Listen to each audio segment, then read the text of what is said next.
потегот почетокот кај раскрстта со Доне Божинов до спортска сала.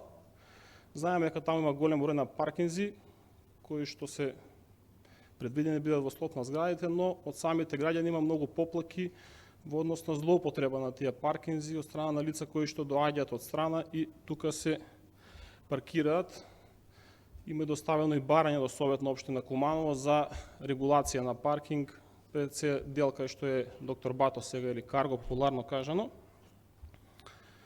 Па ме интересира да овие горе наведени сектори или предпријатија ви кажат дали е доволно месец март или тоа ќе го завршат во април, да разговарат помеѓу себе, да договорат промена на сите потребни програми, планови и така натаму за ова година и да ги решат, ако има некои имотно-правни односи, правни пречки, така натаму сообраќајни решенија се донесат да се излезе со предлог за проширување на втора зона или без зона за паркирање во тој дел од градот за Октомврска револуција и тоа да им се понуди како решение на граѓаните дали би било прифатливо за нив. Советот има донесена одлука за втора зона на паркирање и тогаш рековме, го знаеме овој проблем, има реакции од граѓаните.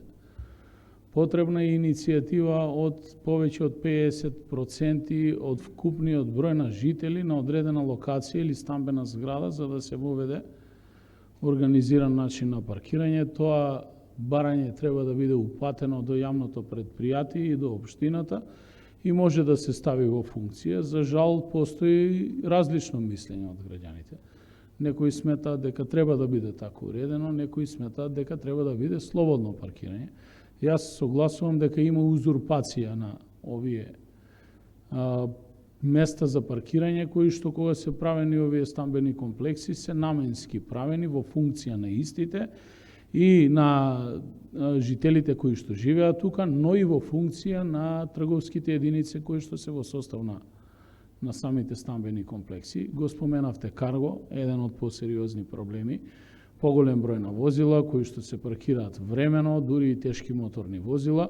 Имаме неколку пријави до Министерство за внатрешни работи во делот на ограничување на возила и нивната тежина на движење. За жал нема успешни акции, барем до овој момент, колку што јас сум информиран, но останува отворено ова прашање. Вие доколку сметате како советник, можете и лично да поведете иницијатива, соберете согласност од граѓаните или пак на ниво на куќни совети, стамбени домари, нека ги достават до општината и тогаш ќе пристапиме во делот на имплементација.